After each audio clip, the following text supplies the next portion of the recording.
I'm feeling like maybe I want to do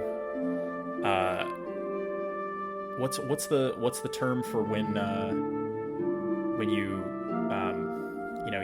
don't like introduce at the beginning, you start like in medias res basically. Oh, do a cold open? Yeah.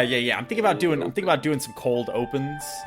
Cold opens are good, dude. Yeah, That means you gotta have a conversation already started. yeah. So what's the Joke's on you. This is the cold open. It is. Welcome to the podcast. You joke. I've been recording my this God. entire time. Oh, fuck. Happy birthday. Yeah.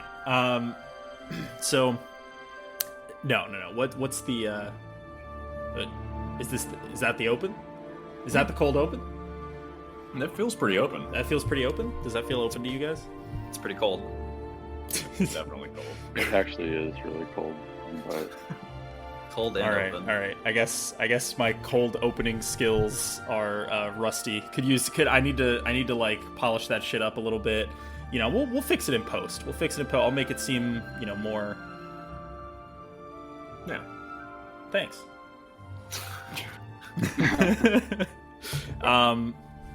Yeah, welcome back. I realized in earlier iterations of this that I would always say welcome back, even in the first episode I said we're back. And I don't know why. Everybody will always think there's a Well, we secret are. first episode. It's yeah, no, true. we're always back. So That's true. Like, we're back as like in a group, in a gathering. Yeah, it's true. No, it's true. I'd be like, we're back, and then Sean would always say we're back, less enthusiastically, like I was holding a gun to his head and forcing him to record the podcast. Yeah. Have So to talk about Halo again. yeah. Oh God. Yeah. So we're back. Welcome. You're listening to the Infinite Scale Podcast Network. I am William Chandler. I'm always joined by Sean Peterson. Hey, it's me. I'm stretching the definition of always because there was that one time. That I only played 15 minutes of Astroneer, so I had no valid opinion. Exactly right. I was not about to invite you in to slander that game. I would have said nice things. I Really? liked my time with it. We would accept no negative opinions about Astroneer. If anyone has a negative opinion about Astroneer, keep it to your fucking self. yeah. And joining us again is Tyler Williams. Hello. Yeah, how's it going? Good to be here. Good. Good. Keeping it, any fun anecdotes? Any fun stories?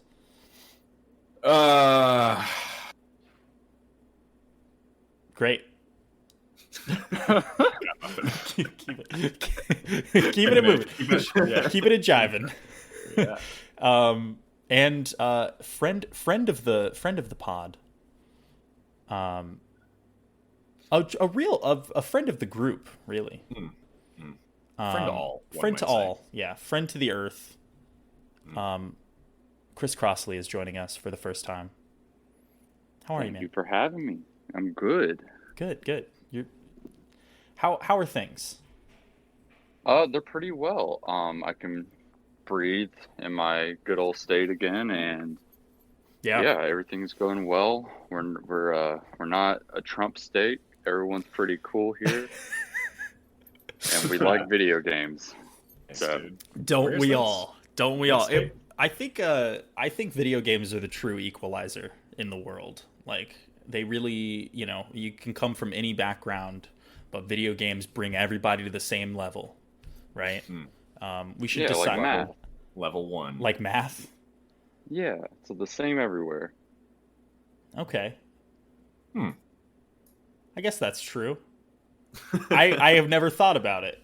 I try to avoid thinking about math as much as possible. I Yeah. don't know enough to dispute that, but Yeah, that's bullshit, but Yeah, I I believe you. actually don't. Imagine like every other language math is just totally different, doesn't work the same at all Yeah. for whatever reason.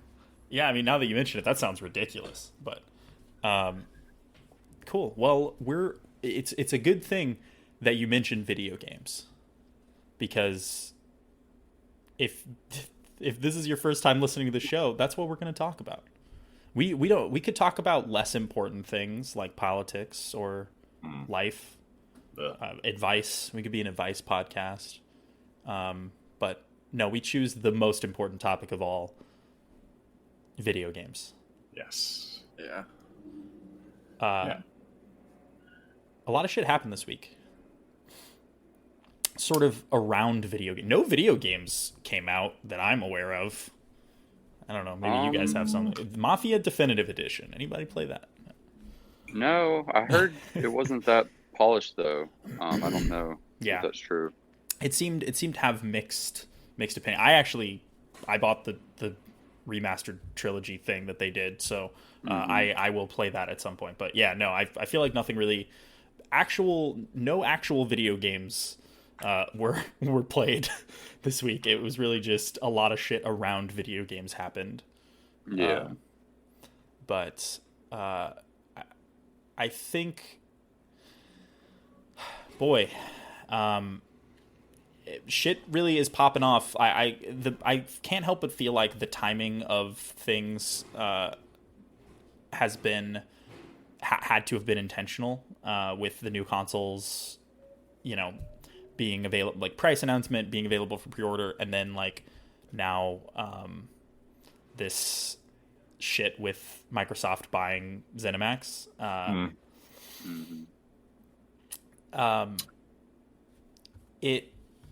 So for those that don't know, which if you're listening to this, you probably do, because you're at least a little bit aware of video. I mean, this has to be like the story that I have bookmarked on this, so I could talk about it on the show, is legitimately written by the New York Times, which video game stories that are of a certain magnitude, I feel like only will appear, that are relevant to the lay person or investors, maybe finance bros or something like that. And the story just title of it, Microsoft grabs some of world's biggest games in $7.5 billion deal, which I think is a pretty succinct representation of this situation. What favorite ZeniMax media game? Go ahead, Tyler. I actually was curious. ZeniMax, is it anything else notable other than Bethesda stuff, or is it basically just? So it's actually kind of a weird structure, because ZeniMax is the parent kind of umbrella company that owns Bethesda Game Studios and Bethesda Softworks. Bethesda Softworks is the publishing arm, and Bethesda Game Studios is the development arm. Now, what's interesting is that I'm sure that this was bracketed this way for tax purposes, but I think the way it works, so you get Bethesda, makers of Fallout and blah blah. You get Arcane, Dishonored, right? Yeah, Dishonored, and you get id Software, which obviously the id being bought by Bethesda and ZeniMax years ago was a big story, so everybody kind of knew that. To be honest with you, I knew that they published Dishonored and all of Arcane's games. I just thought they had a working relationship. I legitimately did not know until this buyout that Arcane was owned by ZeniMax. It was just... I didn't either. Yeah, I mean, it just never... Maybe it just never really came up, or this just totally passed me by, but... which is, I mean, pretty wild. So, so you get those. There's some smaller studios wrapped up in that as well. I believe you guys remember the game, seminal game, Wet? You guys remember Wet? Huh. Yeah. Bad video game from the late I don't know, what was that 2008 or something? Who the fuck made that? They were probably in that buyout as well. What pie of the 7.5 billion do you think the developers of Wet are worth? They also own Machine Games, right? That does the thank you. Wolfenstein. That's right. Yeah, I totally forgot. Yeah, which I would say qualifies as a middle tier developer, right? Yeah. Like probably pretty decently sized, but not huge. Yeah. Yeah, it's definitely, it's interesting. Okay, yeah. So favorite you guys have a favorite game in this buyout? I mean, technically, they published New Vegas, so that'll be my answer. Yeah, they did. Yeah. I mean, people were quick to point out that Obsidian and Bethesda are now under one roof again. Or I say again, are would be working together, right? So. Yeah, I mean, probably Skyrim. Like, it was just such a big part of my younger years, playing it on everything from PC to my smart fridge. Yep, nice, excellent. Your Alexa powered smart fridge. Yep, and then even the audio based for my Amazon Auto car. Perfect. My Amazon toaster. If I die in Skyrim, then my bread comes out burnt. Yep. What about you, Crossley? Well, we all know. Yeah. Fallout 76. The best game. The best game. Yeah. So we're just gonna go ahead and ignore that because that's the obvious choice. Yeah. So that being said, probably for me, Dishonored personally is the thing I've gotten the most enjoyment out of actually looking at these games. But Fallout 4 and Fallout 3 are pretty big ones for me, I guess, out of these. The other ones I've put maybe the most time into. Yeah. Dishonored is also my answer. I think Dishonored 1 and 2 are some of the best games I've ever played. For sure. You put a gun to my head and ask me to pick between the two, you'd have to fucking shoot me. You'd have to put me down, bury me in a shallow grave, tell this man died as he lived, loving Dishonored 1 and 2 equally, even though they're pretty different games. So obviously, this is like a huge deal. This buyout is a huge deal because the conversation about exclusives becomes complicated down the line, especially, right? So it's like, interestingly enough, Bethesda is publishing multiple games that were intended to be at least limited PlayStation exclusives, right? So like time limited PlayStation. So maybe like a console exclusive for like a year, and then it would come to Xbox and PC later, or maybe it was already going to come to PC. But so like Deathloop, which is the next game from the Dishonored developers, like that was a console exclusive as far as we knew for the PlayStation. And now that Microsoft owns Bethesda, it's like, how does that stuff work? And there was a big question mark, I think, over a lot of those things, because this sort of came out of nowhere, and the console launch is so close.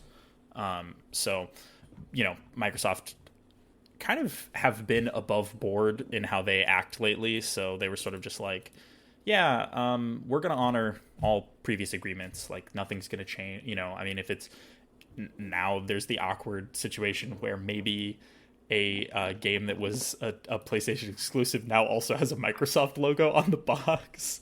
There's this tweet I saw right after like the announcement that they had bought ZeniMax. It was like, can't wait for Microsoft's PS5 exclusive Deathloop, and I'm like, oh, that's such a weird way to think. Yeah, dude, it's fucking really strange. And I get the feeling that like, this is like, Sony are above board and not shitty lately, as in terms of how they've acted as a business. I mean, in a maybe like a weird PR sense, right? Like they're still a massive conglomerate and fuck them, but also like they've made all the right moves in terms of like, hey, we're the good guys, and this just reinforces that. But I can tell you right now, the conversation will probably be different a year from now, where like any Bethesda game coming out, it's hard to imagine that Sony will get any exclusive anything, or maybe like I'm sure like this $7.5 billion is a lot of money. I'm sure Microsoft wants to recoup that as soon as possible, which means they're probably not going to just like not release games on Sony consoles. Right. But I mean, timed exclusivity, could be a thing. Like the next Elder Scrolls, that shit might be on Xbox and PC for a year before it comes to PlayStation or whatever. Who knows? And even if it's not, I have a feeling that the next Obsidian game probably will be, which could arguably be better than whatever Bethesda's going to give us anyway. Yeah, that's absolutely a good point. Like, after Fallout 76 and like I mean, I still like Fallout 4, and I feel like I have a different relationship every time I play that game. But Bethesda, the way that they've been progressing in making their games, I have not been too thrilled. Yep, same. But, yeah. So who knows? But I think this opens up a lot of. I think this has to be the biggest buyout I've seen in recent memory. Like I don't recall anything this massive happening in this generation, or even in the 360 generation. Like it felt like middle of the road developer, like not huge companies, not small companies were able to kind of exist and thrive. And that's how Bethesda is in the position that they're in as a company. Like they own all these properties and all these studios and came up, making kind of like middle tier budget games, or, and have sort of expanded to become this huge brand. And now Microsoft owns that, all of it. And it's pretty fucking wild. I actually just remembered that they also now own Tango Gameworks, which means that Microsoft owns a Japanese game development studio and has almost no presence in Japan. So that's pretty... like, Japanese people do not really buy Xboxes. Right. So that's kind of an interesting... But I feel like they've kind of been... Like, The Evil Within felt like a pretty American-focused franchise, I think. Yeah, I agree. But who knows? Yeah. What do you got? Like, is there even a chance that Bethesda games don't come to PS5 right away in the future, or do you feel like they're too money folk? Like they'll just be like, yeah, fuck it. Like no exclusives. We're just gonna If I just rake in the had money. to guess, I would think stuff like next Elder Scrolls, next Fallout will all come out on everything. Yeah. But Like same day. it's all going to be Game Pass day one, which is what they're really going to be pushing. Yeah. Yeah, I think that'll just be their big play. Is like they just spent $7 billion or whatever on a fuck ton of new Game Pass like IPs. That's just how I feel about it. But it would be crazy though if a lot of Bethesda stuff started being Xbox or just Xbox and PC only. They're going to add a tier to Game Pass where you can play games early, like a month. Oh, Yeah. I mean that essentially early access-esque. Right. I mean that essentially functions as an exclusive, right? I mean, at least it's maybe a shorter time span, but yeah, I could see that as well. I think so.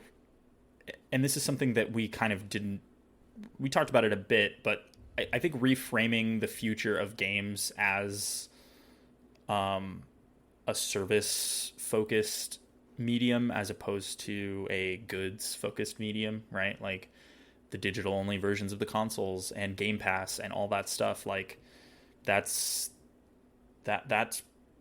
games are becoming more and more like streaming services, like, and less like traditional brick and mortar, go and buy a disc or buy, a single digital version, right? I mean, almost every major publisher has their own subscription service now. I am stupidly a member of like 3 of them. Like I think I have EA Pro because fuck it, why not? And Game Pass. And I don't know, maybe I'll get the Ubisoft one just so I don't have to pay $60 to get bored 10 hours into the new Assassin's Creed. But I think this is going to be a huge Game Pass win for Microsoft as a company. Like, more people are going to subscribe when they see that they can just pay $10 a month and play Elder Scrolls 6 to their heart's content. But also, I have felt extremely like I've gotten the value out of my Game Pass subscription. Like, I tend to play everything that comes out anyway, but like, it is definitely like, whenever a game that I wasn't entirely sure was going to come to Game Pass comes to Game Pass, I'm like, fuck yeah, dude. Like, you know what I mean? Like Crusader Kings 3, what the fuck was up with that? I wound up not playing that game that much, but you know, it was kind of, I was like, okay, well, I don't have to pay $60 to realize that I'm terrible at 4X strategy games, that kind of thing. So yeah. Are we all Game Pass subscribers? We're all on that shit? Yeah. I am not, but okay. I was when I had an Xbox or when I used my PC and have a reason to be typing into that, I immediately resubscribe. And I am currently subscribed to the PlayStation equivalent, which it's okay. It's doing its job. You know, they're trying.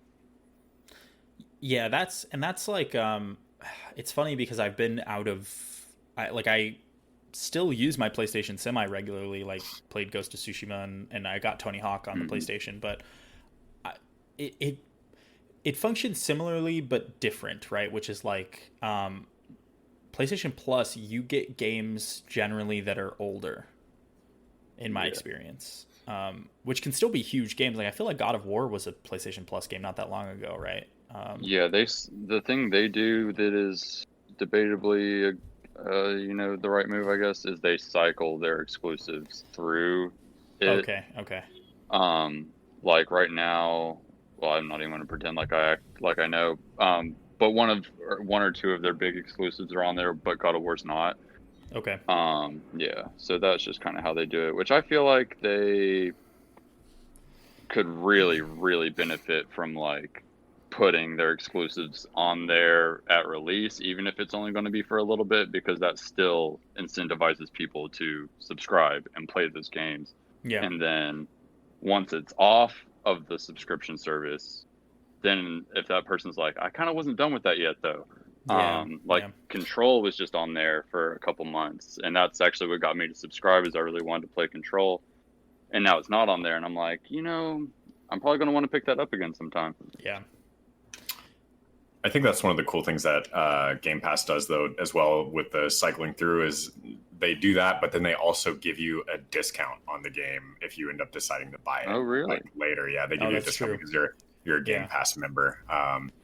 That is actually I think that's super fucking smart. Yeah, well, especially, and here's where this shit becomes like maybe a little bit annoying to me, is it's always difficult to tell what's included in a Game Pass game, especially if it's a game that has DLC out already or something like that. So like, they don't always make it super clear, and that's just a UI thing that they need to fix, which Sean should pitch that in his next application. But like, it's something that they need to get the messaging to be more clear. Also, one thing that's not clear is that some games, and usually even Microsoft first party games, if DLC comes out for a Game Pass game, you do not get it generally. You would have to buy that DLC even if you have a Game Pass subscription and you play that game. So like if they're, the nice thing is that developers don't really do maps as DLC, like as a multiplayer game or anything like that anymore. So you don't have to worry about that kind of annoying little shit. But like, if like, I'm trying to think, I mean, just as an example, like Control, if it was on Game Pass and they released those DLC add-ons, like those campaign add-ons, those would not be included generally in the Game Pass thing. So you'd have to basically buy DLC for a game that you don't technically own, which is a strange place to be in, I guess. PlayStation does it the same way, and I remember thinking that was odd too. Like, Yeah, I wonder if that's like a choice thing, like they want us to buy the DLC, or if that's a weird license thing where they couldn't get us the DLC.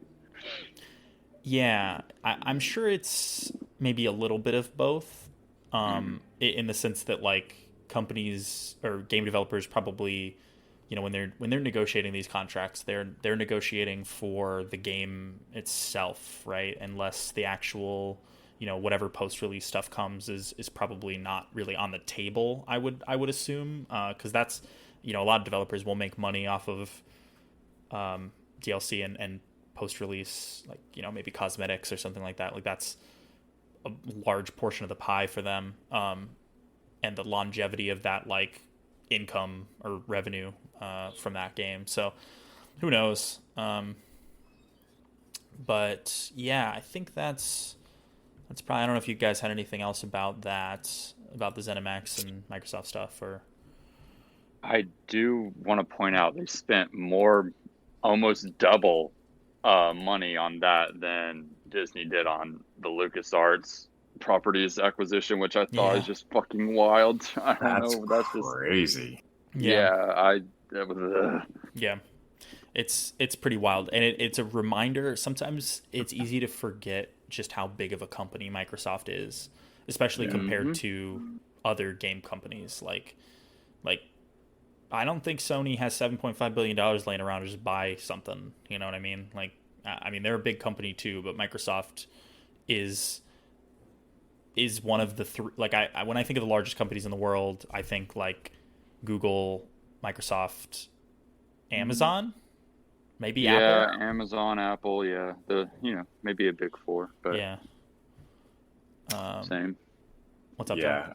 Oh, I think that, I mean, I just think that acquisition is such an interesting, like, I think to me it really shows that Microsoft, and kind of like what we talked about in the last podcast, Microsoft is really trying to pivot towards that services industry, like we were touching on, just really going in on Game Pass and trying to like make that their next move. And so I'm curious to see. I feel like in the future we're going to see a shift away from like in like the next iteration of Xboxes that come out, obviously not this one, but the following. I feel like we're going to kind of shift away from seeing something that's like very largely like a big graphics powerhouse kind of thing, and something that's geared more towards streaming content and just basically a Game Pass box. Yeah. I was just about to say they're going to call it the Game Pass box. Yeah, and like the game box.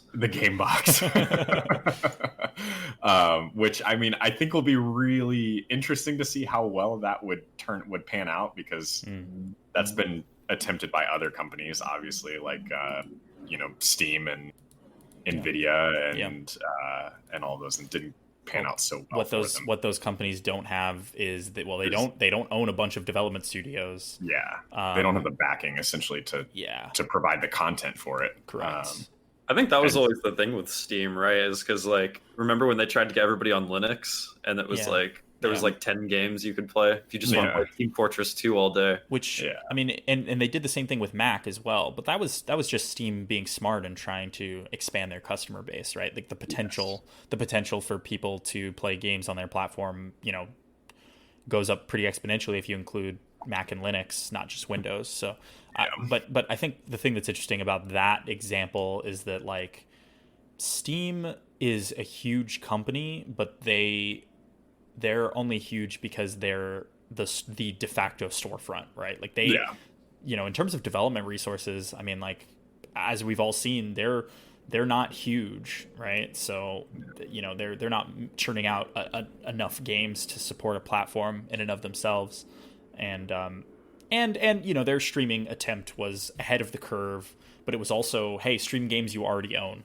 right, from your own PC. You're not even connecting to a server that they own. Well, I guess you are if you're connected to Steam, but you know what I mean. Like it's that game, you install that game on a local machine, like your own computer, and then stream it across your network to another location, where your Steam box is or whatever. Where we're approaching now is so much grander in scope than that stuff.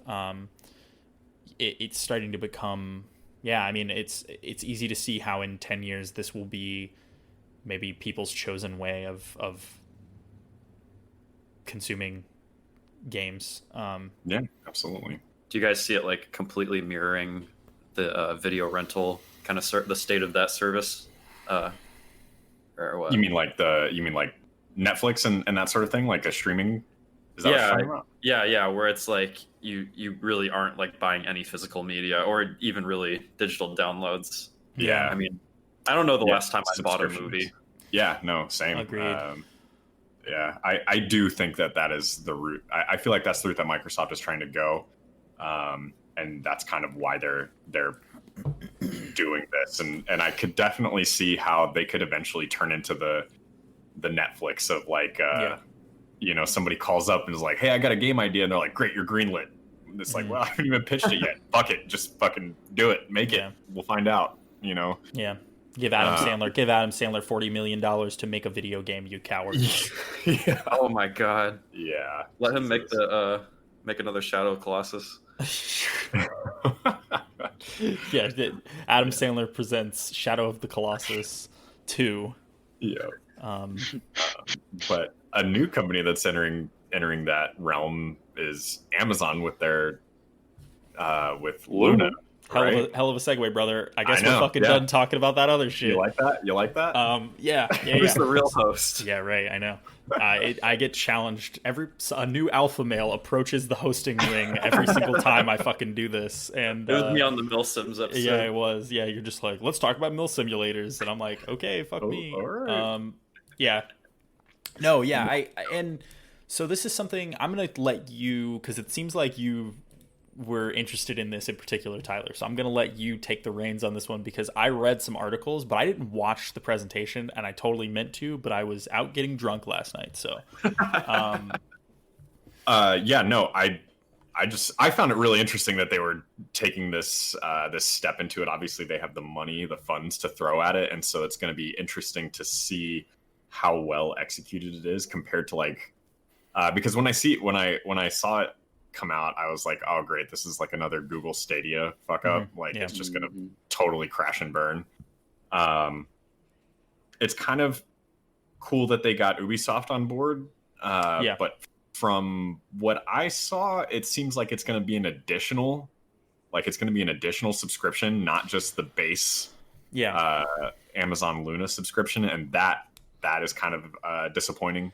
So to me, to like start at the baseline, Luna is Amazon's equivalent. It's a game streaming platform. So you have and a lot of the marketing is showing like their controller, focused on that stuff. But what's interesting is that there's no like they really push the idea that you can play these games on a device, on pretty much any device that you have already, right? Which was sort of a Stadia thing, except for the fact that when it actually came around to it, they were like, we're not ready for that phase just quite yet. Play it on our box that we're selling you for $100, or whatever. Define any device, just any computer, or is Amazon saying like consoles too? What? I mean, they could maybe negotiate a deal for that, although I don't know that that's on the table right now, because that would entirely be up to Microsoft and them to allow. But like right now, it's on any Windows computer, any Amazon enabled smart TV, any iPhone, iPad, Mac, like OS X, or I guess they call it Mac OS now. Gotcha. Yeah, I mean, a Windows browser, like anything like that. So consoles, I mean, I don't know that Microsoft and Sony have like any reason to allow them into their walled garden. I feel like that maybe takes away from them. But Amazon's like, fuck y'all, we'll just bypass you and do it straight from the TV. But yeah, and I think the more the more interesting part of this, and this was, I think, to me, where Google really fucked up, is that the game offerings were bad. At launch, there weren't a lot of games with Stadia, and they're having, so they have Google has a subscription model where you do get some free games. It's like PlayStation Plus. You get some different free games every month. None of those seem that, I mean, it was not the hot new shit, that's for sure. Yeah. And then otherwise you were buying these games to not physically own, or physically own them. I mean, if I'm gonna straight up buy a fucking video game, I want it to live on my hard drive. You know what I mean? Like I want to fucking be able to rub that data. I want to be able to stroke that data that I just paid money for. So yeah, Google Stadia never appealed to me just because it's another place to buy video games, right? Yeah, and you had to buy into it. Yeah, and you had to buy the box, at least at first. But, yeah. You would think that like someone with like Google money would, if they were going to take this step, it wouldn't be like a half step. Like they'd go all in. Like they'd put this money, like there would be all this marketing and all these options available day one. Yeah. If they really wanted it to do well, but maybe they just don't understand. Well, and correct me if I'm wrong, but I think Stadia is still like what they consider to be like in beta or something. Like it's I don't know that it's maybe I'm curious to see if it ever comes out of beta. Maybe I'm wrong on that, but like Stadia Pro is like their subscription thing. Like you don't hear a lot of news about Stadia right now, but like maybe not. Maybe it's just available. I guess they never really called it a beta, but it seemed like, because like the reason that you had to buy in with that box was because they weren't quite letting everybody just have a subscription and play it in like a fucking browser window. But I think maybe they are doing that now. Like you don't have to be like a pro person. You don't have to have the box. You can just, play it on anything. Which I think was the main dream. But yeah, the thing about Luna that seems to be much smarter is that they do have those channels. So like, which I still think this is like maybe a odd way of doing it in terms of like how this money shakes out, like what's the value as a consumer, but like, yeah, so you'll have basically you pay $5.99 to Amazon to have access to Luna, right? And then beyond that, you can pay per channel, which is basically like by developer, essentially. So like, hey, I'm gonna pay $3 extra a month and I can play all of Ubisoft's games. Seems to be the deal. They haven't announced what the pricing is, so I made up $3. But I mean, I don't know how much. What should be the price? Because I don't think it's gonna be a good value. Probably it costs $6 for Luna, and then it's gonna be like another add-on channel price per channel, basically. Exactly. Yeah. Okay. Well, I guess I like that in the way that like I wouldn't want my sports channel by any means ever. Yeah. But well, you're not gonna play NASCAR 2021 or whatever. So it would have to be really cheap for me. I think the one really cool thing that kind of got glimpsed over is that you can share this account with other people and have multiple people gaming from the same account at the same time in different locations. With base Luna. And so it's going to become like Netflix, where like everybody just fucking shares one Netflix account and people just throw her in, or just one person pays for it and then you've got several leeches off of it, essentially. But yeah, no, I want to say like with just base Luna, you can have like 2 or 3 people streaming games at the same time. Interesting. Which is kind of cool, because you could have one person buy the game, have Luna, and then pull in 2 or 3 friends to try it out and all stream it and co-op together. Yeah, that could be interesting. And I'm looking at their press release here, and I don't see like they're not really making that a big deal here either. So yeah, I imagine they probably wouldn't want to, but but I mean that could I mean Amazon makes plenty of money. I could see them leaning into that idea, right? Or like, hey, share this with your close friends and family. Like you can have this many logins and blah blah blah. Whatever. I mean, it's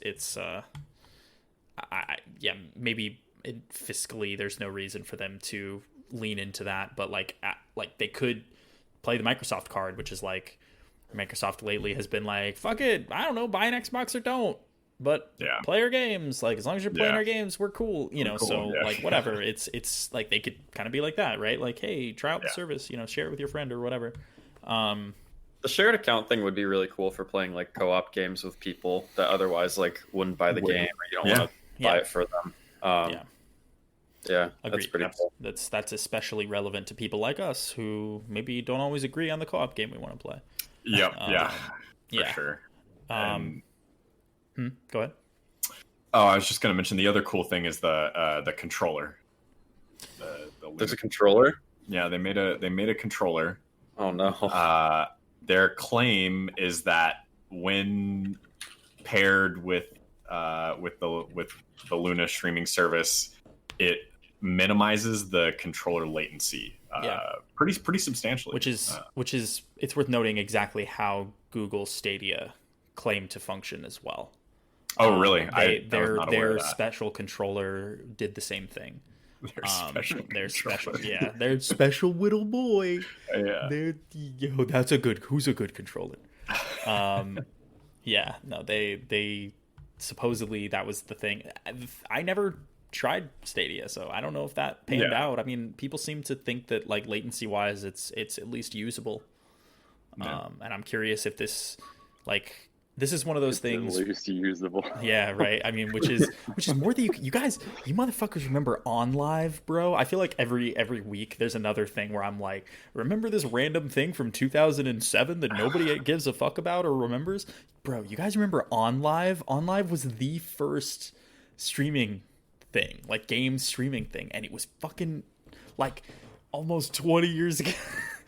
15 years ago. I remember the name. I don't remember the service at all. Yeah, I don't either. It was literally just, hey, is your computer not good enough to play Crysis? Play Crysis on OnLive, a platform where you can connect, you know, download our special program. Like, it was basically like Steam, and then you would buy games through it and you could just play them there, and it was a cloud gaming thing. It was just like this, except people didn't use term like cloud back then, but that's what it was. I mean, it's all fucking bullshit marketing terms anyway, but that's you would access, it was installed on their server somewhere and you'd play it. It was fucking terrible. It wasn't usable. Usable is like a high bar for this shit. Like, that's I remember trying out PlayStation Now back in like 2012. Oh, me too, dude. Oh, God.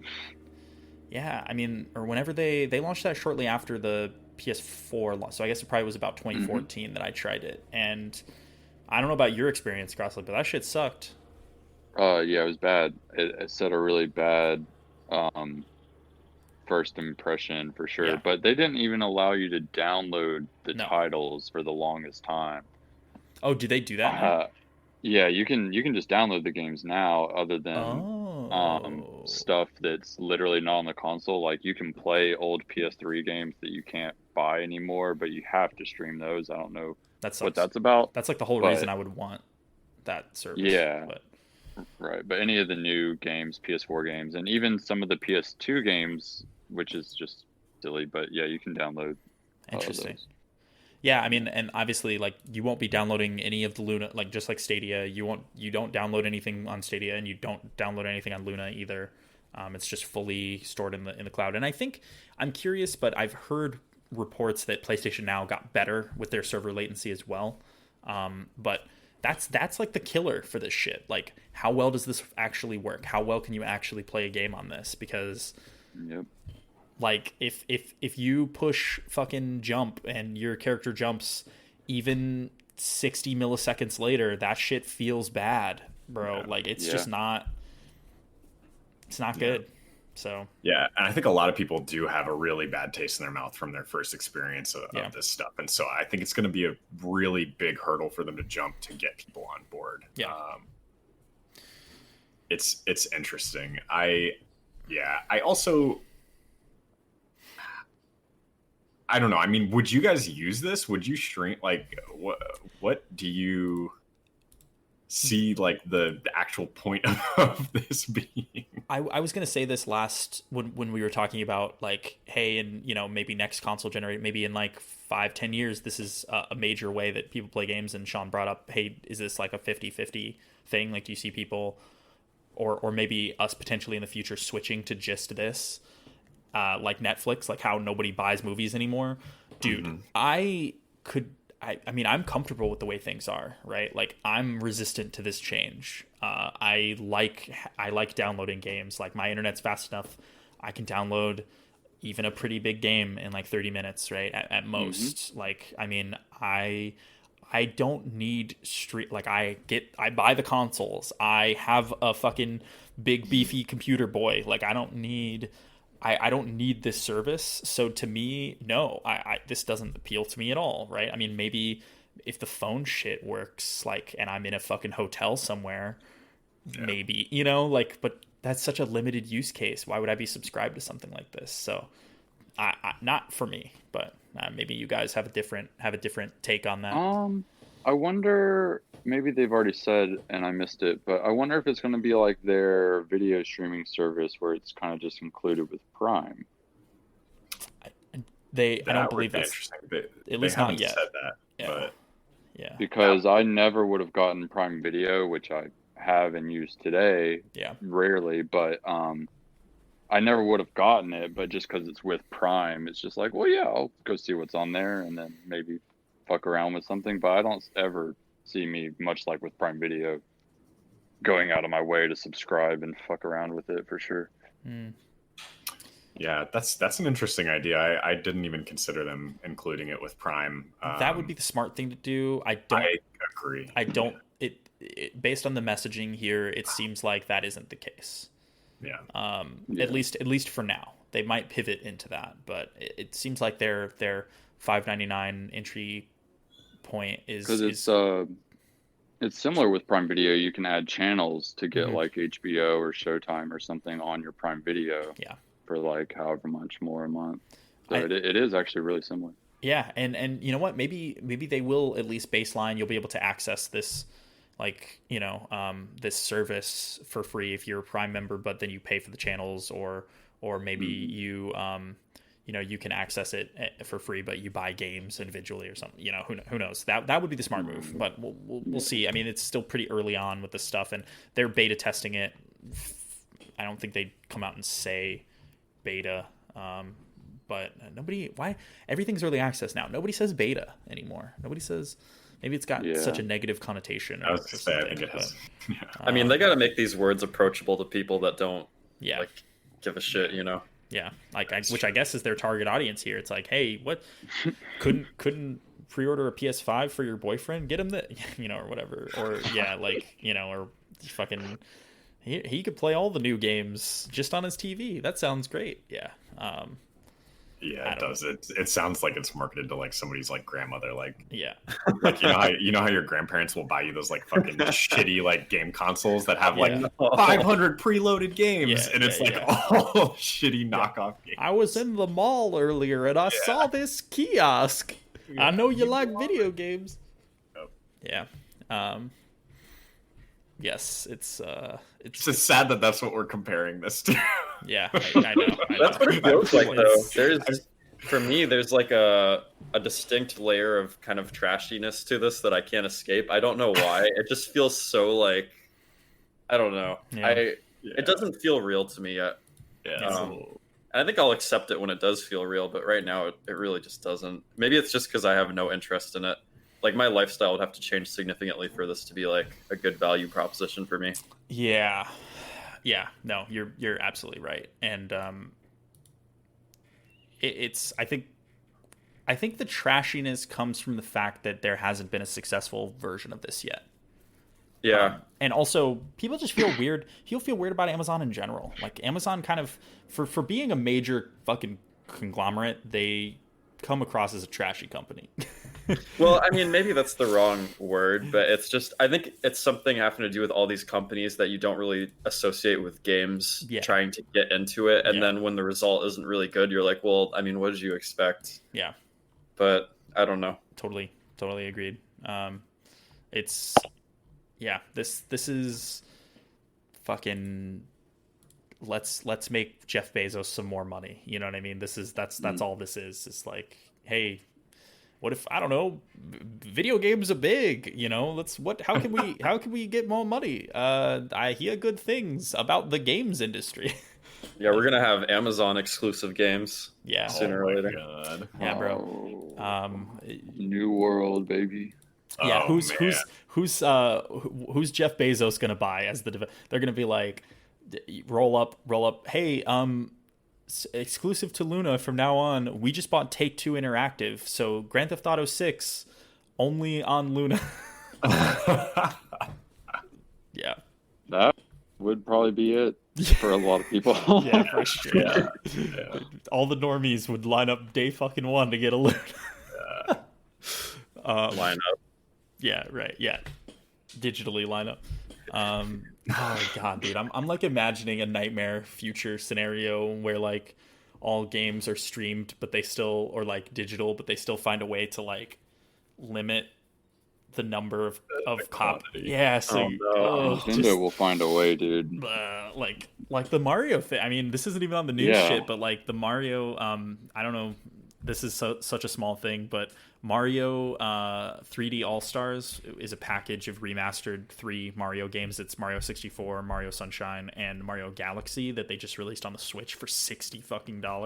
And I bought it because I have a brain injury, and they said it's limited. So like the digital version. So was it March? I think they're March, like, it goes away forever. In March it goes away. You can't buy it anymore.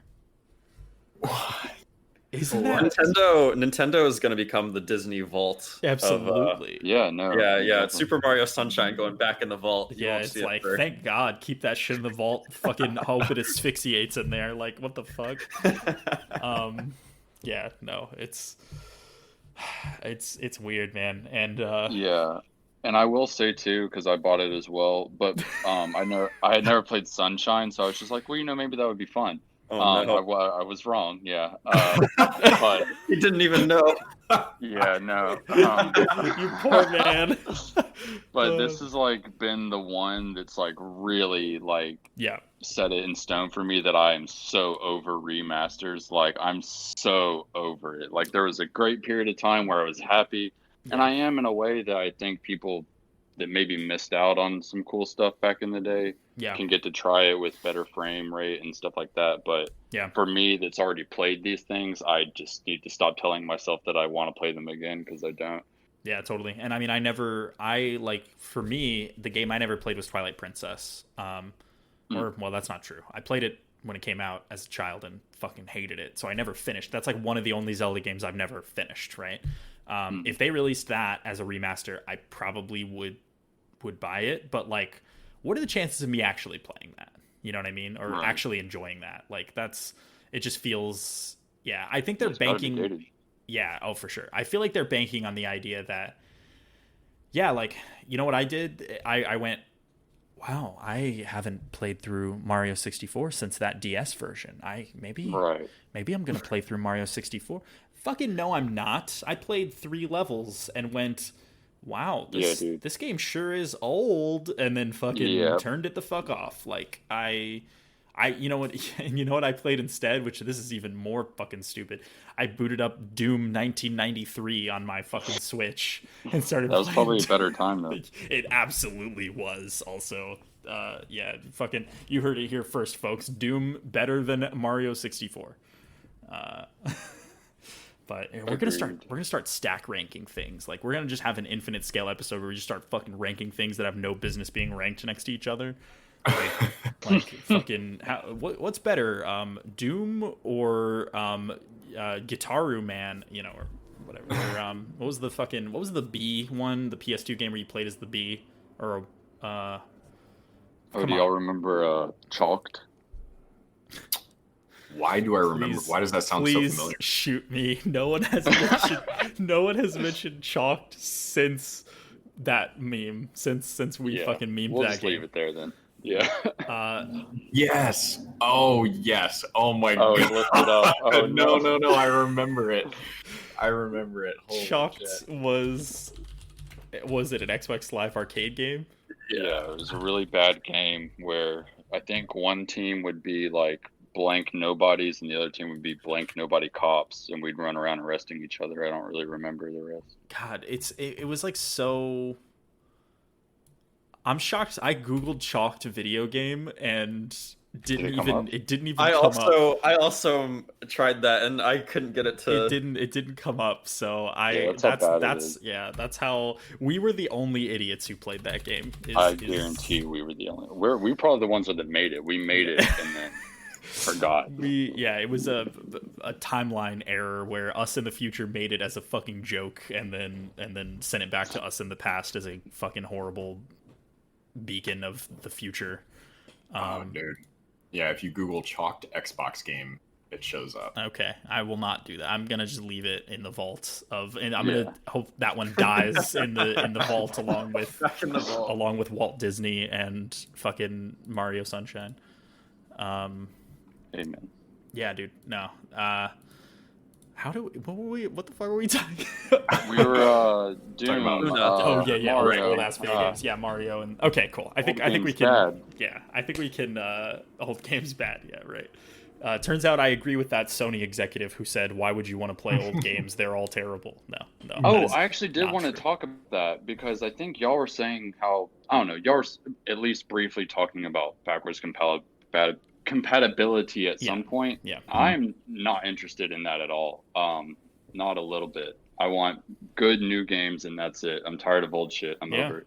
I mean, the interesting thing about the way Microsoft handles backwards compatibility on Xbox is that if you already bought that game on the 360, you just get it if it's a backwards compatible game, which I think is the way to do it. Like now that we have digital accounts that follow us around our entire lives, I've bought that game once before. Y'all should fucking know that shit. You know, if more companies did it that way, I think that what harm is it, right? Like fine. I don't know about y'all. I want to play Jak 2.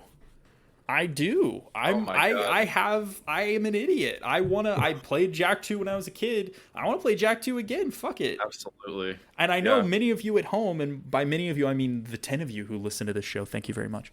Many of you at home are like, what, Jak 2 is just that game that you convinced your mom to buy because it was kind of like Grand Theft. It was like the closest approximation to Grand Theft Auto that children could get. And you're right, but it's also a good video game.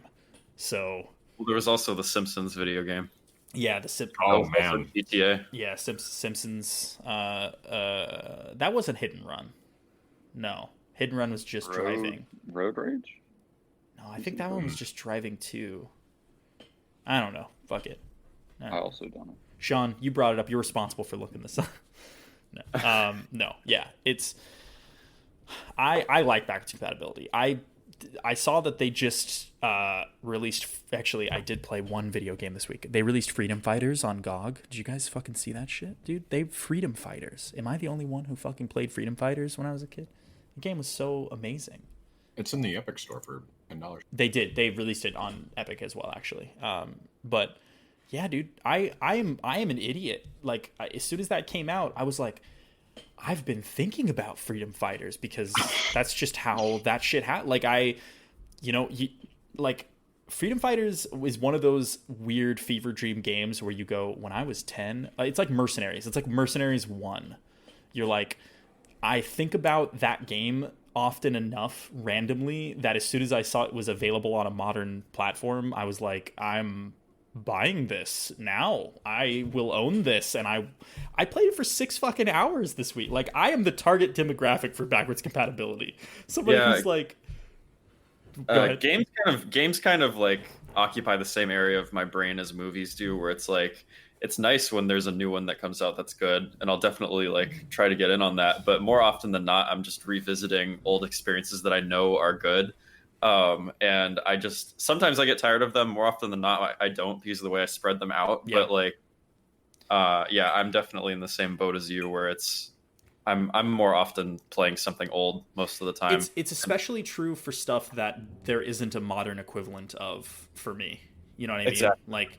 Like the games more than movies, because movies are so, it's you're watching something, right? Like games have evolved so much more over the last 10, 20, even 20 years, that the way that they're made, the way that they feel, the way that they play, the language in them, like, whatever. I can fucking this could be its own podcast, but like the language of the game developer telling you how to play their game is different now. Like it's all fucking wildly different. Play any game from the PS2 era and then play a new equivalent in the same genre side by side. They're fucking not even at all. Play Black.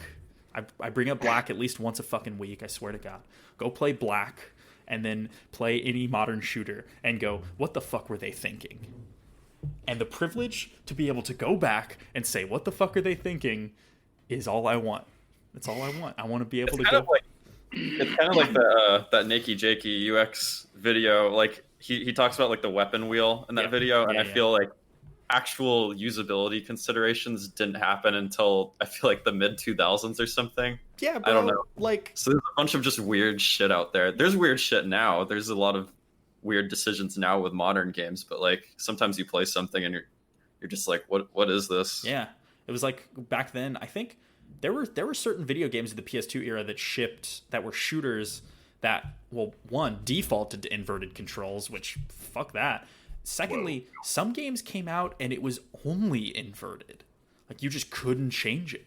Oh yeah, it was a weird time back then. Like what? Who? What? Why? Like yeah. So I like backwards compatibility for that reason, because games have come so fucking far.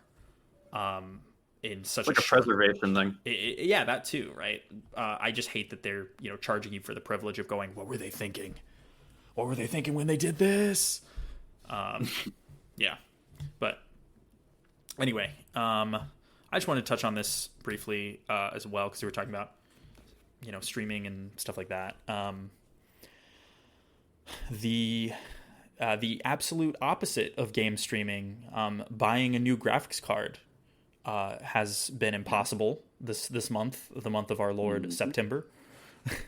Because I mean, we talked about it a bit last week that 3080 came out, and then nobody could buy one, and now you don't want to. And well, yeah, I mean that's another thing that is kind of unfolding as we speak, which is that a lot of those cards are having crashing issues, and what people think they're software instead of hardware related, but it's hard to, like, I've heard some people saying there's certain physical board components that might fail more easily than others. And there was an EVGA representative out there saying, yeah, this, like, we noticed something funny, so we changed something physically about our PCB in this card. Like, there's a long rabbit hole, but nobody really knows, which is kind of interesting what's going on with them. But yeah, 3080s right now seem to be having some crashing issues. And then there's, so the conspiracy theorist in me says that they were like, hey bro, we know you want this 3080, but you can't get it. Conveniently 1 week later, let's release one that is literally fucking 200% more expensive. And then sell it to you. And it performs about 15 to 20% better in video games. You can get one of those. You can just do it, man. What, you want a 3080? Just buy a 3090. Fucking who cares, dude? What's an extra $800 or whatever the fuck? Like, it's wild, and I'm stupid, so I thought about it. I was gonna say, as we've established, and but the thing about it, when I knew that shit was gonna be bad was when I saw a few days before that I was like, with the 3080 they released reviews for these cards like 2 to 3 days before they came out. I think it was 2 days before they came out, and reviews were mostly glowing. Like, they were like, hey, yeah, this is a great card for the money. It's it's a good step up, especially if you have like a 10 series card. It's super worth it to you get a lot more performance. The 3090 reviews came out the minute that the card launched. That's never a great sign, although not 100% a bad sign either, right? So it's just like, whatever, maybe they got them out late, maybe it was tight, COVID, shipping, fucking manufacturing, who the fuck knows. No, it's just because these cards are not meant for gaming. These cards seem to be focused on people who do rendering work, judging by the amount of VRAM that they have. And like gaming performance it's better than the 3080. I mean, you can say that. This is now the fastest graphics card on the market. If you own one, congrats to you. I probably would as well, but here's the thing, is that like there's a certain part of my brain that tells me to just have the best thing, and then there's another part of my brain that tells me, bro, having the best thing is sometimes stupid. And in this case, it's kind of hard to disagree with that part, because it is a $1,500 purchase that walks and talks like a $1,000 purchase. You know what I mean? Like it doesn't justify itself, at least yet. But that didn't stop them from fucking selling out. So how quickly this time? I noticed I was at least able to add one to my cart this time, which is more than I could say about the last time. Mm-hmm. But that could just be I lucked out and it was about the same availability. But yeah, I didn't buy it because I was like, well, fuck, I haven't even seen fucking reviews for this. And then I Googled it really quick. And then by that point it was way too late. But I was just like, I think that NVIDIA definitely was a little misleading when they marketed this card as a gaming card, for sure. And I think that I don't want to sit here and say that was intentional and they were trying to fucking Schmeckledorf people, but but it feels like they weren't going out of their way to correct the performance delta of this versus the 38. Like they didn't seem too interested in releasing those numbers in advance. But it's pretty underwhelming, I will say, personally. As a game, if they're gonna announce it and release it as a gaming focused card, I'm gonna judge it as one, as a person who doesn't fucking render shit in Maya or whatever. I think it's underwhelming. I think it's sad, because whenever they released really fucking expensive cards in the past, they were reasonably better than their cheaper counterparts, and this I would expect at least 30% minimum performance gain on this to make this worth it. And maybe drivers, and maybe as the next generation rolls in and games become harder to run, maybe this just rockets ahead of the 3080. Who fucking knows? But at the moment, I am glad that I did not fall for that fucking weird, it's like the little cartoon trap with like the box and then the stick leaning against the box, and then there's like, like I avoided it this time. But yeah, that's all. I just wanted to bring that up because buying shit in the month of September has been really hard, even if you want to. The Xbox Series S and X. Can we talk about that? Yeah, absolutely. Yes, I want to. What do you want to talk about it? Because the whole pre-order thing with a bunch of people apparently ordering the wrong Xbox. Yeah. So we can start there, because basically the Series S and X went on sale. Was this a week after PS5? I want to say that's correct. I should know because I'm the host, but fuck knowing, just randomly guess and assume, and then everyone can get mad at you. Yeah. So yes, I think it was like a week, and it's extra funny because Microsoft was throwing shade, not directly, but like kind of just being hey, our launch is going to be better, whatever. Which, spoiler, it was. It's Q the Scott Pilgrim voice. It wasn't. It was bad in almost a totally different way, which is that they even had the time announced way in advance, as opposed to Sony, which was just like, oh, I guess they're just fucking available now. I don't fucking know. Like I imagine the guy on the Sony Twitter account being like, fuck it. I guess. Buy it. I don't fuck shit. Nobody told me. Well, do you actually know how it went down with the Sony pre-orders? Is they announced right after their presentation on Twitter. Yeah. Pre-orders go live tomorrow, and then Walmart, then they were available. Literally, tweets out, "Nope, they're live now. Fuck tomorrow." Yeah. Just probably really like bad communication, basically. But yeah, no. So this was the opposite of that, which is, hey, specific time, specific date.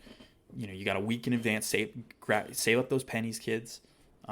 We announced the price 2 weeks ago, so if you were hoping to save up your pennies after that, fuck you. But it's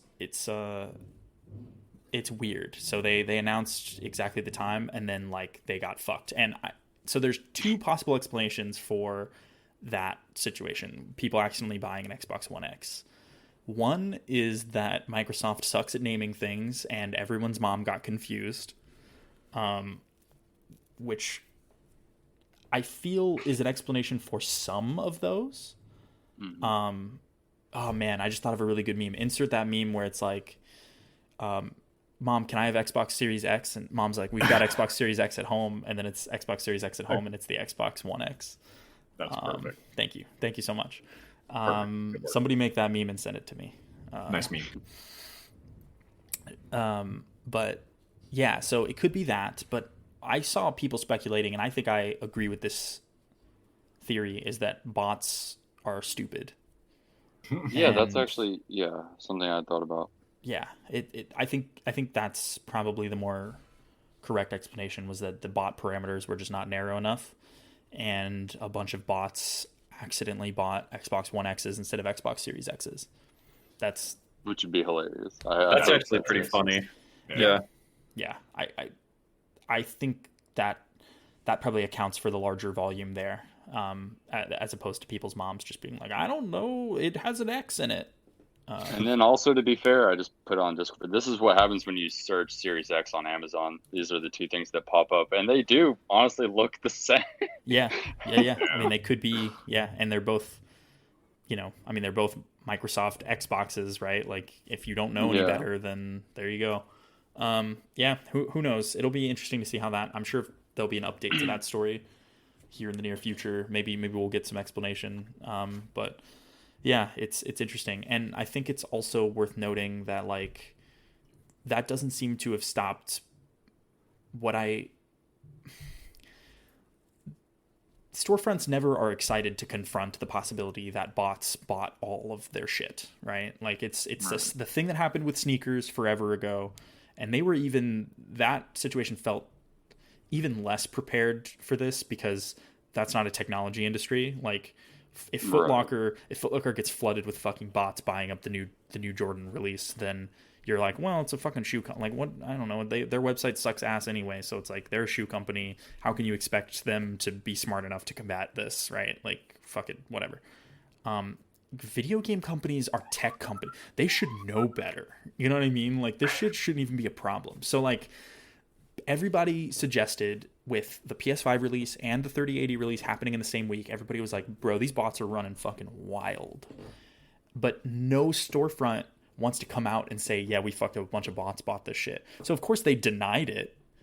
But like, are you really telling me that there's this many people out there who want this shit? Like, are there actually this? Because I've never seen this. I don't know if you guys have seen this in games before, but like with the Switch, that was probably the first and only time that I've experienced this kind of absolute fury and quickness at which this shit goes out of stock. Like, it's unbelievable. Crashing websites, like all this stuff. I feel like when the 360 came out, like this wasn't really, like, people didn't even really pre-order consoles that much back then. I felt like everybody could you even, like, I don't even remember.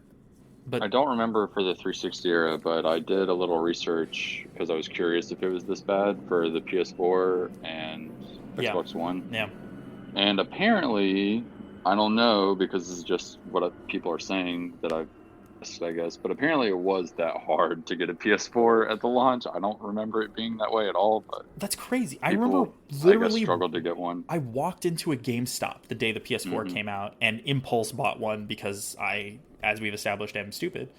even though there were no fucking games. Like, at the time, it felt like there was nothing to play on it. But yeah. Killzone Shadowfall. I don't know. Was that a launch game? Probably not. I think that came out shortly after. Anyway. Call of Duty Ghosts. That game sucked ass. Yeah. But okay, so apparently it was as hard. That's the thing. I don't know if I believe that. I don't remember it being that way. I know. Whatever. Maybe it's the Switch, definitely though. The Switch was a pain in the ass. For sure, and I think that was just Nintendo being their usual low stock. Yeah. But that was intentional. Yeah. And who knows? There could be so many contributing factors to the situation. It's like maybe there really weren't that many. Maybe COVID and production and and all this stuff. Like, there's so many factors that could be a part of this. But like, it definitely feels like there is a market here and a desire here that hasn't been present in day one release of new hardware in a while at the very least, right? So. I don't know. I'm curious when this shit comes out if I'll be able to walk into a fucking GameStop and buy one or not. Or a Best Buy or a Target or a fucking Babbage's. I don't know. If Sony wasn't lying when they said they're gonna ship and sell 10 million units, then I don't see how you wouldn't be able to get one. Yeah. But unless that's just not true or they were wrong. Yeah. Well, Microsoft really ate their words here because it was a fucking pain in the ass to get an Xbox Series S or X. And I think a lot of people kind of held it against them even more than Sony because they were supposed to be the ones that were prepared, right? But maybe they just totally underestimated how many people wanted these things. I don't know. But anyway, and then I think semi-related to that is did you guys see the fucking storage cards for these things, for the Xboxes? Did you know? Like, 1 terabyte for 220? Yeah, which is... Most people are focused on the price, and I understand why, because it's a lot of money. Yeah. It's also, like, that's how much a super fucking fast 1 terabyte SSD costs for a PC. So if you're a PC person, you're just like, yeah, that makes sense. Maybe people who play games on consoles are used to being able to buy cheaper drives and have it be just fine. But like for me, I was like, yeah, that sounds about right. No, I was actually curious. I didn't know how the price held up to like getting a solid state maybe on PC because, I mean, Sony and Microsoft are both boasting really, really high speeds with these things. So I was just like, I looked at the price and I was like, oh yeah, okay, cool, I can get down with that, but I didn't know if it was a fair price or not. I hope Sony doesn't really fuck up the price for their external storage too. Well, I mean, were you were a Vita owner, were you not, Crossley? I was, yes. You recall the Vita memory card price, I imagine. I prefer not to recall.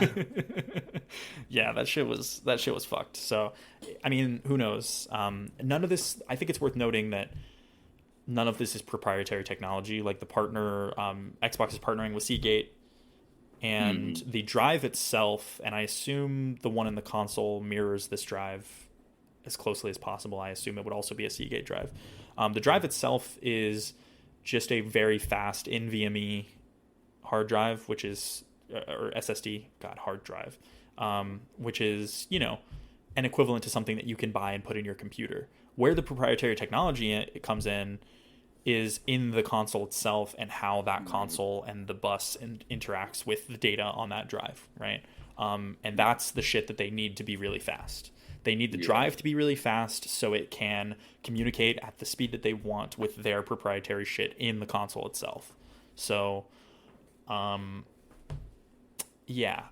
this SSD is priced pretty competitively for like a super fast NVMe drive that you would put in a PC. And I know because I've been looking at them lately. And so we'll... because I mean, like, let's face it, when these consoles come out and games start to take advantage of those super fast drive speeds, as PC people, our older drives will be at a disadvantage, which is unfortunate to say out loud, because a hard drive is never something that you thought you would need to fucking buy to stay in line with you know what I mean? Like, you're never like, yes, just keep up with console performance, I need to upgrade my SSD. Like, that was never a thing I thought I would be saying, but here we are. So do you think, let's say you're someone like me, except just, I guess, how do I phrase this? Okay, let's just say, like, I don't have a PC, or not a good one at least, and all I have is like my current gen consoles and my really nice TV, and I'm looking at this next generation, like, where do I want to invest and start, gaming moving forward? Is it literally, like, let's say I have $500 to $600 or $700, like some limited amount of money like that, would it be better off for me to get, or a person like me to get a console coming up, or would I have my money better spent in a PC at this point, or is the console a more powerful option? I mean, I think the thing that's become more enticing about consoles as of late is that the prices of consoles are high. Like, they're expensive. $500 is a lot of money for a game box, right? I think the thing that is interesting is that they have not increased linearly as technology has moved, right? So, like, and that's sort of true for PCs as well, although PCs are a considerably higher investment. Like to get a console, like, when Series X and PS5 come out, to get a comparable PC, you wouldn't be spending $500. You'd be spending $1,000, $1,200, exactly, right, $1,300. Right. So I think that's the complicated thing, is that, like, PCs kind of blanketly are a sillier investment, but in the past, you've always been guaranteed better performance, better, I can control things like what my frame rate is, what inputs, like, am I a mouse and keyboard versus a controller person? Am I this? Am I that? And to me, that has always been worth it and continues to be worth it. Like, we thought that the PS4 generation and Xbox One generation were going to be more impressive than they actually were, I think. I think at the time it seemed like they were going to finally start competing with PCs and be 60 frames, and here we go, and these consoles can do 4K, so what can they do at 1080p, or whatever, like, and that just didn't pan out. Like, the technology did not hold up when compared to a PC at all, right? So it not just, even close. I doubled down. I was like, well, fuck it, I'm gonna be a real dumbass and just totally upgrade my PC and have the top of the line everything, and fuck the console, right? Like, I have a PS4 that I boot up occasionally, but it's not my main gaming platform. So I think for you, it's a tough question to answer now, because it's like, hey, maybe don't buy the new consoles, and if you save up more money, then, or whatever, you could double that money and then have the best PC in the world at $1,400-$1,500, right?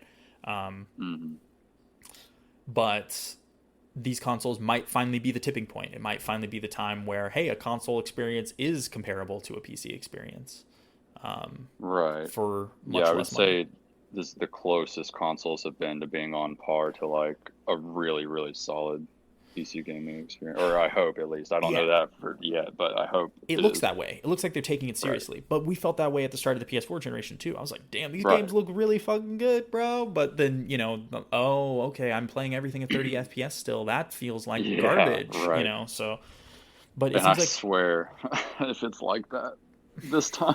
Yeah, it's impossible to say. Based on what they're saying, I have hope that that's not the case. Yeah. But it's really hard to tell right now how seriously they're actually taking this stuff. And I guess it's worth noting that with each console that comes out, they become closer to just being PCs. Like, the PS4 and the Xbox One were basically just PCs. Like, they were x86 powered platforms, right? So like, these are as well, and that was not the case for 360 and PS3, right? So there were considerations there, but yeah. So, and I think, do we have anything? Oh, I just wanted to bring up also, these fucking storage cards are adorable. They're tiny. They're cute. They are small. They plug in like a fucking memory card, dude. Mm-hmm. It nice. Just seems, I love how the ways in which we progress technologically, we also kind of we like take 20 steps forward and then a selective 10 steps back to kind of different random shit that we feel is somehow a good solution. Like memory cards, we're back to fucking memory cards, bro. Like we felt like we left that shit in the dust, and here we are. But I don't know, whatever. Yeah, and then I was just gonna say,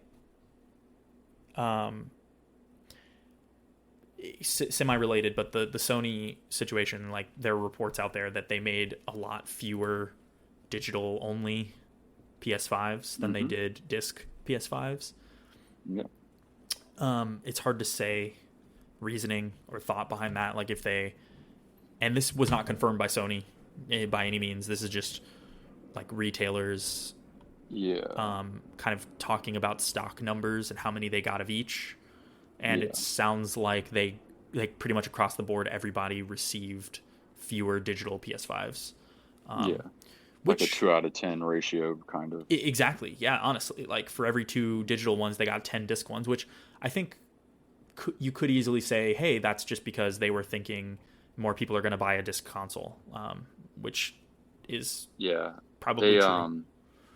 They have this app, Sony Rewards. It's like if you buy stuff on PlayStation or other things, you'll get these points to spend on stuff, basically. But they do a lot of polls on there. And they would ask a lot, like, what console we were interested in. And every single time it was like the disc version would almost be at 100%. And that actually really surprised me. Really, really surprised me. Are you guys, if you got a PS5, I think we mentioned this a little bit last week, but if you got a PS5, would you get digital or disc? I don't know. I think I want digital. I think so too. But yeah, I would probably go for digital. Sean, I don't know though. I mean, I don't have a disk drive in my PC, so why would I be stupid and get one in my console? I guess there's no logic to what I just said. It's just something that popped in my head. It's just I agree. It feels wrong. I feel I'm like I've already invested in this digital only lifestyle. Like. Yeah, no, I fuck. I just want less shit, honestly. Yeah, completely. There's 2 things for me with that, and one is I have a lot of movies. Yeah. And even worse is I have a lot of 4K HD movies because I'm a true idiot. But yeah, I have really nice TV and I like to watch movies not streaming quality because I'm that fucking bougie and I can't help it. But other than that, which I can kind of move past, is there's this one thing I'm worried about with the digital consoles, and that's if you're not connected to the internet. I want to know if I can still play the games, which like 99.9% of the time I am connected to the internet. But a couple weeks ago, the internet was just kind of bad. It wasn't even like out. It was just kind of low quality that day for whatever reason. And my PlayStation literally would not let me play my digital games. And that was really fucking weird and scary. Like, I did not like that at all. Yeah. Yeah, there's weird stuff there, especially with, like, primary console versus secondary console. Like, I think Sony lets you have one primary console. And I think the Switch does this, too.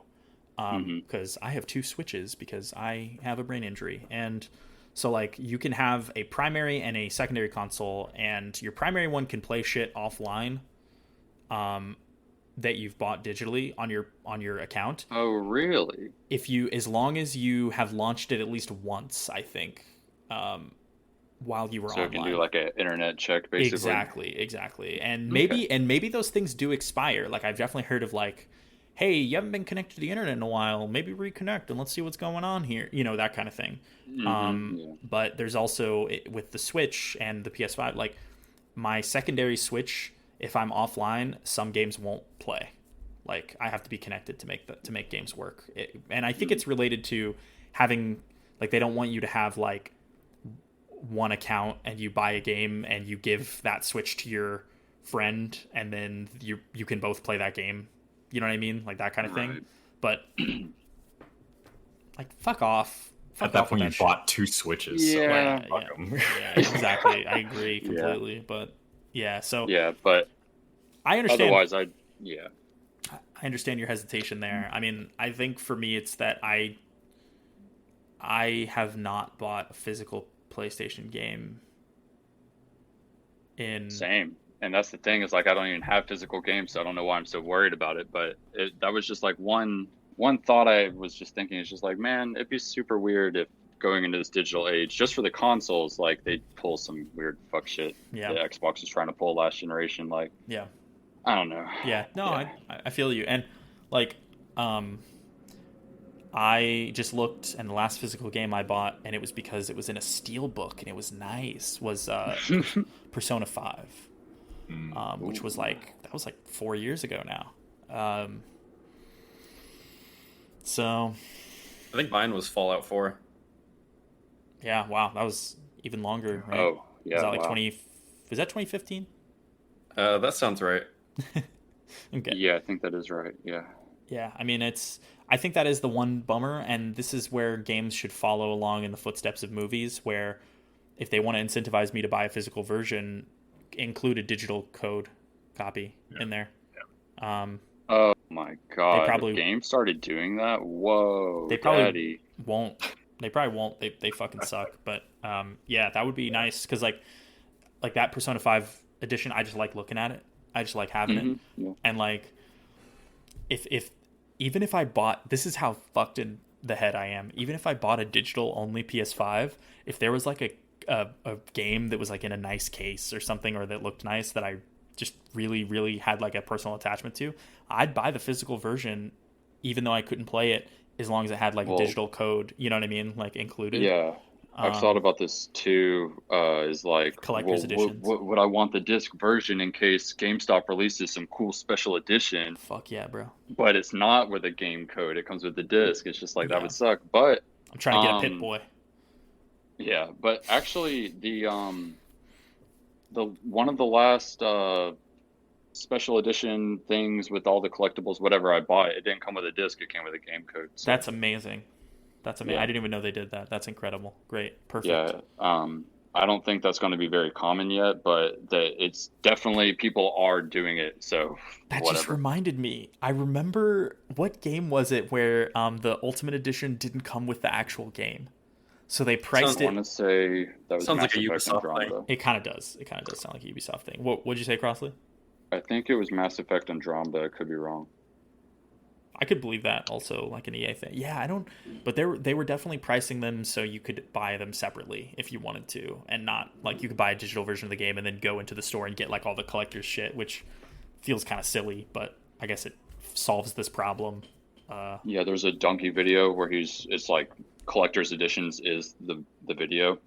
Yeah, I think it's like going over all the silliest ones, and then like the final one is one that doesn't come with a game at all. It just comes with like a steel case and all these collectibles and no game, and it was like, wait, what?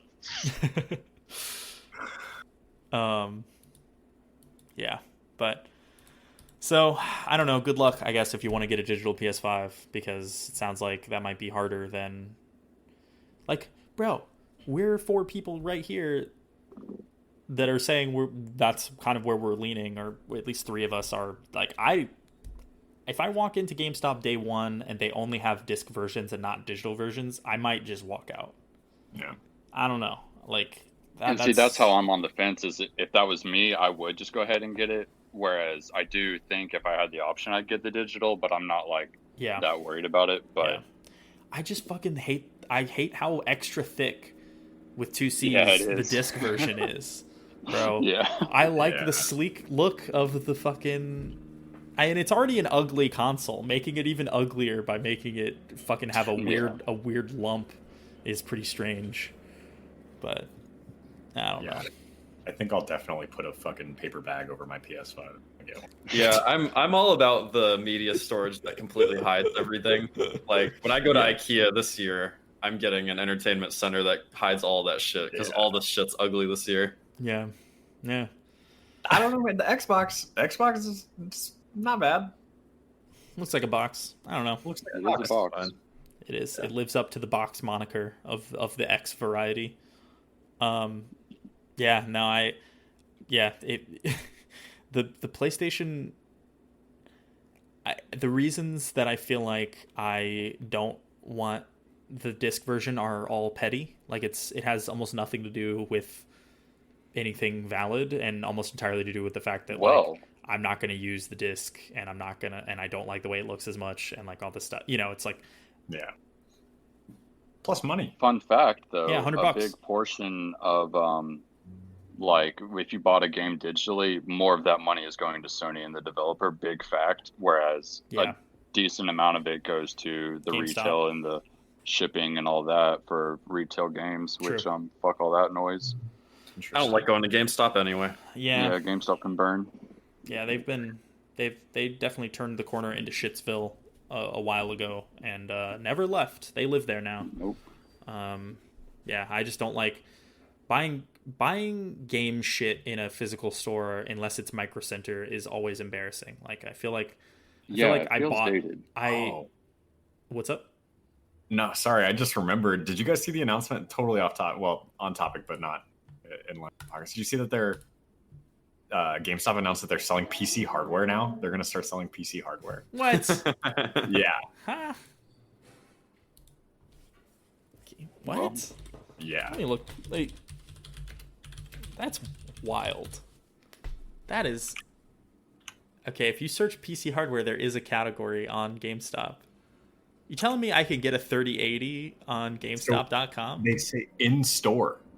They're going to start vendor in store. Yeah. What? That was the headline. That was the headline I read, anyways. Wow. So what section of that store is going to get? I know. Yeah.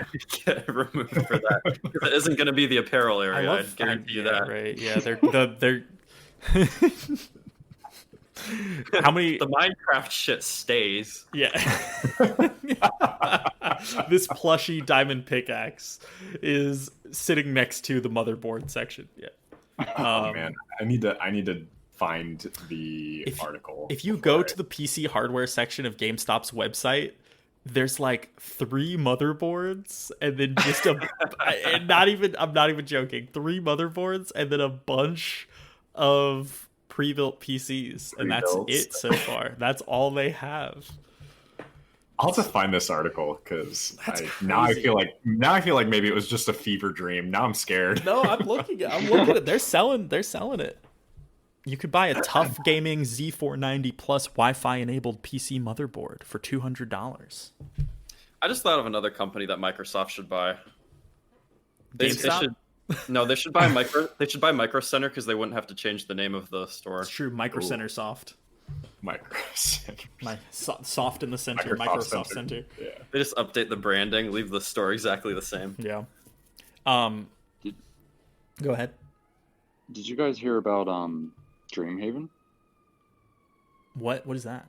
Is that it's this new studio being formed by people from Blizzard, like old heads of Blizzard have come together, started a new game. That's right. studio. Yeah, that's right. I did see that mentioned.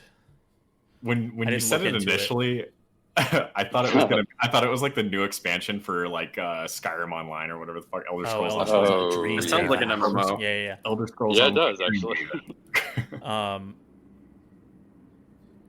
Yeah, I don't know if you guys how they just formed, right? Like the studio just formed, so it's probably a while away from anything. Yeah, before anything cool happens.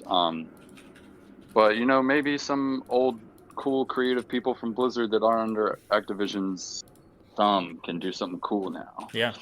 I mean, hey, a competing. I don't know if they're gonna get into the like MMO space or if this is gonna be like a totally different thing for them, or maybe they won't make anything that competes directly with any Blizzard games. But it'd be interesting to see if they did. Like, hey, if we made Diablo 3, here's how we would have done it. That kind of thing. Right. But Obsidian. Yeah, exactly. Damn, no UI positions at Micro Center. No, at Dreamhaven. Oh, gotcha. There you go.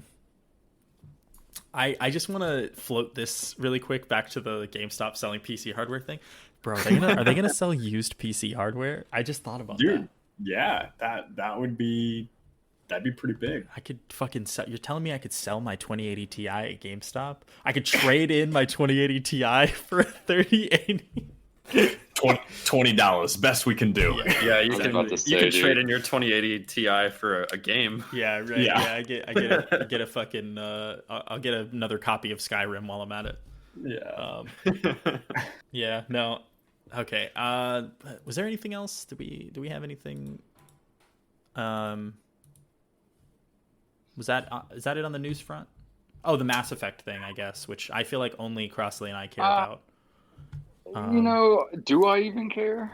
Bro, I am about to disconnect. I'm gonna just have my own podcast because apparently I'm the only one who has the point earlier where it's just like, how many fucking remasters am I gonna buy, play for a really small amount of time, and then not play through the whole thing again? And God knows how much time I put into Mass Effect before. Like, how fucking much do I really need to do that again? But on paper, I want it. I can't lie. Yeah. I want it. Yeah. But how bad do I really want it? I played through Mass Effect 1 3 years ago, maybe? I don't know. I think it was like right when I moved in where Sean was living. I fucking loved it, man. I fucking love that game. That game's great. The Mako sections suck ass. It's true. But is that when you're in a vehicle? Yeah, that's the vehicle stuff. Oh, yeah. You drive around on the surface. It's bad. So if they modernize that stuff, I mean, sure. But like, man, I would love. Give it to me. Give it to me. I'm the only person who still cares about Mass Effect this much. I think everybody fucking after Andromeda came out, everybody was like, "Fuck that." Play Andromeda? Like a little bit. It wasn't that bad. No, it was fine. It wasn't that bad. I think it got a bad rap. I played it a while after it came out, so they had patched everything. Was a little updated, but that version of it was really fun. I mean, I didn't finish it unfortunately, but it was really fun. Yeah, I played it on release, so I got all the worst of it. But yeah, that stuff didn't even bother me. Like all the stuff that everybody was complaining about was like tertiary, like graphics. Who even cares about fucking graphics? Okay, the graphics are bad. Yeah. Whatever. No, yeah. It was a pretty ugly game, but like I think the bigger sin for that game was that it just wasn't as fun as the others. It just wasn't as good of a video game. But But yeah, so I guess they'll maybe re-release Mass Effect at some point. I would like that. Have you guys played Doom Eternal yet? I don't like that game. Not a fan? I don't like that game. You like that game? I haven't played it, but I was going to say it's going on Game Pass in a couple days, so I might touch it then. Yeah, now's your chance. I'm gonna get my hands on it. Now's your chance to stroke it. I bought Doom 2016 when it was on sale, and I played it for like, I don't know, maybe 15 minutes, and I realized that I don't like that kind of game, which is really weird. I do like FPSs, but the sort of like high octane, like just the general direction they went in, I discovered was not something that I was into. Well, I have good news for you because I loved Doom 2016 and I hate Doom Eternal. So maybe you'll like Doom Eternal more because it's different. Why is that? They're very different. They're really. Honestly, I thought it was more the same actually. No, they're the shooty scooty gameplay is the only thing that I would say is similar. But even then, the way they've designed the levels is completely different in a way that I hate. So I'm not about it. And they've changed. I think it's. We could do a deep dive on this at some point if we really wanted to, but like it's a lot of little things adding up to the game feeling almost completely different. And there's some big things in there too. Like they added a story, like cutscenes and shit that nobody fucking cares about. So why? Oh well, now I'm on board. Yeah, right, exactly. But yeah, it's just a lot of weird decisions that made me not like Doom Eternal that much. So I don't know. Yeah, I got you. But unfortunately, according to this article, it will only arrive on consoles on October 1st and not come to PC until later this year. Oh shit! Whoa, what? Yeah. Wow. Console only. This is how it begins. That's crazy. I wonder. Huh. And I mean that's a tough one because it's like a pre-existing situation. Like it's a pre-existing game, so maybe. I mean, it didn't come out that long ago, though. A publishing thing? Yeah, I don't know. I don't actually know, but whatever. They don't list a reason for that. They just say no. Yeah, that's weird. Well, yeah, for consoles here, there's a click through. That's how they're gonna. That's how they're gonna convince everyone to. Yeah, exactly. Yeah, no, they don't give a specific. Because they did, ignoring this one incident, they did pretty much say that the next few years there aren't going to be any Xbox exclusives. It'll just all be on Game Pass for PC as well, right? Yeah, any Microsoft first party games, yeah. But that's the interesting thing is that I don't know that this counts quite yet as Microsoft first party because like technically this sale doesn't take effect until 2021. Yeah, and this might have been a pre-existing negotiation that we don't know about. So, who knows? But that is a bummer, especially because I feel like Doom is like a PC game first. You know, like I just feel like that is a PC game first and foremost. But yeah. Well, I guess. We've already established we don't play video games, so I don't suppose anybody has anything they want to talk about. But if they do, now's your chance. Otherwise, I've been playing the fuck out of Hades. That's all I really want to say. Great game. Love Supergiant. Same. Don't know why I waited to buy it, but it's great. I bought it when it got into early access, but didn't play it because I was just like, I just want to support them. And then, I'll play it now that it's out. But I agree. I'm excited. I'm excited about that. I might even get it on my Switch just to fuck around and that's what I did. And it's great. I love it. Love it a lot.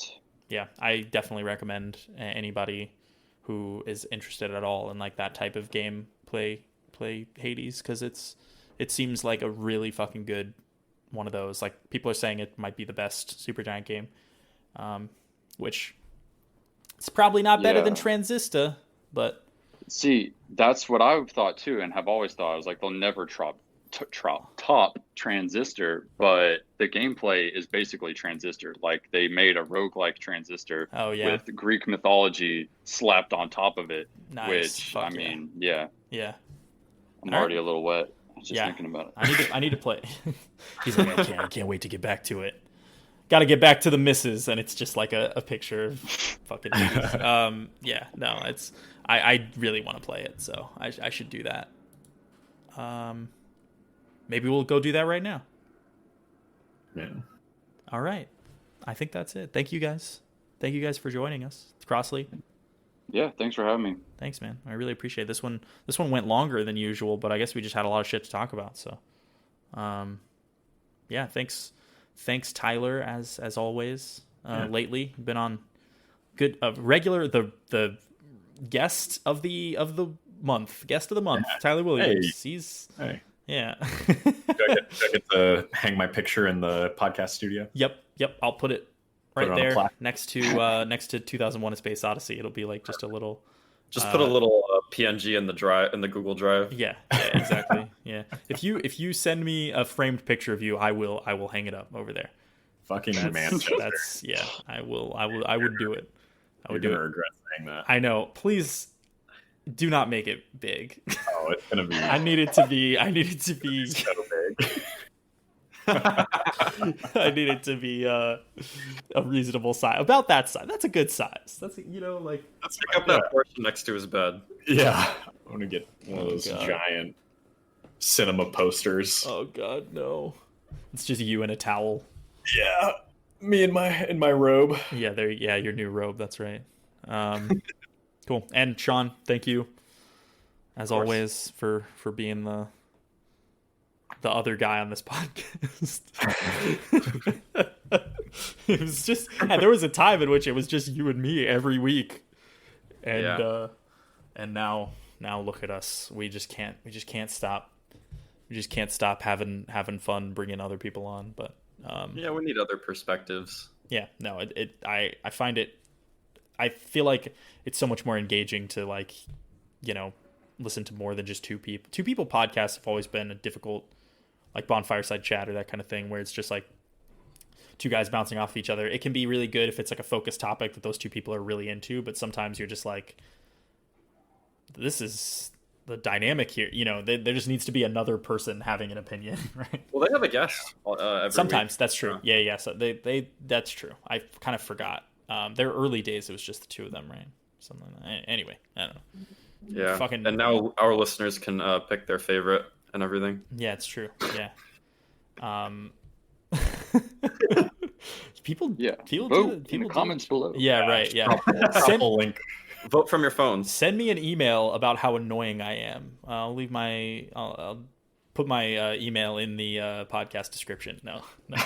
I should set up an inbox for this just so people can write us telling me how much they fucking hate me or something. I don't know. Oh my god, buddy! If we got to a point where we were reading comments, how fucking dare you, motherfucker! Mario Sunshine is a gift to mankind.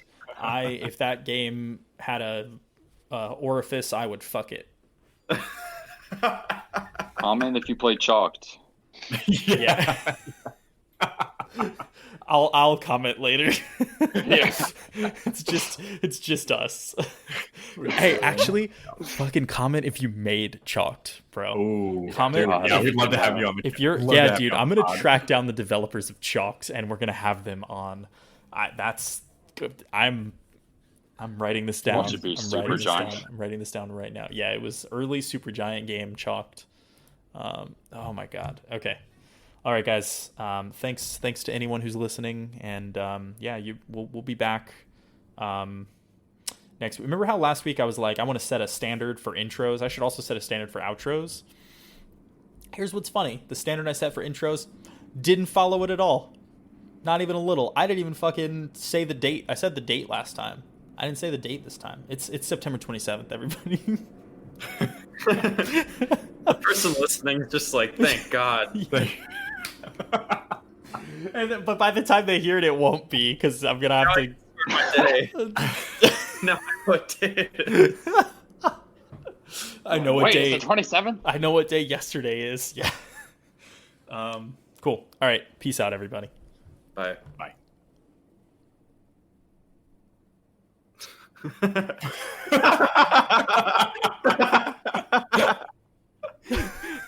He must be new here.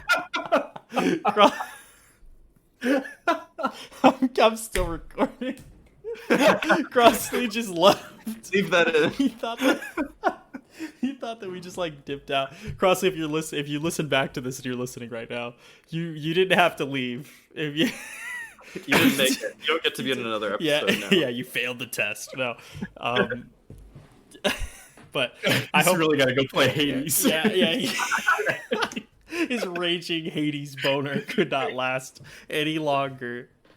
Oh my god, that's good. That's good shit. Yeah, I'm definitely leaving this in. That was pretty good. Thank you guys. I felt like that was a good one. Yeah, I didn't get to talk about Scholar the first sin.